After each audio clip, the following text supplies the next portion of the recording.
ఆధార్ ఉంటే వైద్యం ఉచితం. గత ప్రభుత్వ హయాంలో నిర్వహించిన హౌస్ హోల్డ్ సర్వేలో తప్పిదాల ఫలితంగా నేటికీ పలువురు ఇబ్బందులు పడుతూ ఉన్నారు. ఉపాధి నిమిత్తం ఇతర ప్రాంతాలకు వెళ్లి తిరిగి వచ్చిన వారు ఎన్టీఆర్ వైద్య సేవ పథకం ద్వారా చికిత్సలు పొందడంలో అవస్థలు ఎదుర్కొంటూ ఉన్నారు. గత కొంతకాలం నుంచి కొత్త కార్డులు జారీ, కుటుంబ సభ్యుల చేర్పులకు అవకాశం లేకపోవడంతో ఇలాంటి వారు కార్యాలయాల చుట్టూ ప్రదక్షిణ చేయాల్సి వస్తుంది. గతంలో గ్రామ సచివాలయాలు దరఖాస్తు చేసే ఒకరోజు వ్యవధిలోనే నమోదు ప్రక్రియ పూర్తి చేసి కొత్త కార్డు జారీ చేసేవారు. ఇటీవల దరఖాస్తులో ఆన్లైన్ ప్రక్రియ పూర్తిగా నిలిచిపోయింది. వీటికి సంబంధించి వెబ్సైట్ కూడా పనిచేయడం లేదు. ఈ సమస్యకు పరిష్కారం చూపే దిశగా ప్రభుత్వం ఆధార్ కార్డు ద్వారా వైద్య సేవలు పొందే వెసులుబాటు కల్పించింది. ట్రస్ట్ పరిధిలోని ఆసుపత్రుల్లో ఉచితంగా వైద్య సేవలు అందుతాయి. ముఖ్యమంత్రి సహాయనిధి ద్వారా కూడా ఉచిత చికిత్సకు సిఫార్సు చేస్తారు.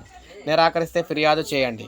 వైద్య సేవా కార్డు లేదనే నెపంతో ఆసుపత్రి యాజమాన్యం సేవలు నిరాకరించిన, నగదు చెల్లించాలని ఒత్తిడి చేసిన తమ కార్యాలయంలో ఫిర్యాదు చేస్తే తక్షణ చర్యలు తీసుకుంటామని ఎన్టీఆర్ వైద్య సేవా ట్రస్ట్ సంబంధించిన డైరెక్టర్ గారు అయితే తెలియజేశారు. అంటే సమన్వయకర్త వైద్య సేవ కార్డు లేని వారు పేరును వైద్యమిత్ర తమకు పంపుతాడని, పేషెంటు వైద్యుడితో మాట్లాడి డేటాబేస్లో పరిశీలించి పేరు లేకుంటే ముఖ్యమంత్రి క్యాంపు కార్యాలయంతో మాట్లాడి అనుమతి ఇప్పిస్తారన్నారు. ఇలా ప్రతి నెల సుమారు 60-70 మందికి అవకాశం కల్పిస్తున్నామని చెప్పారనమాట.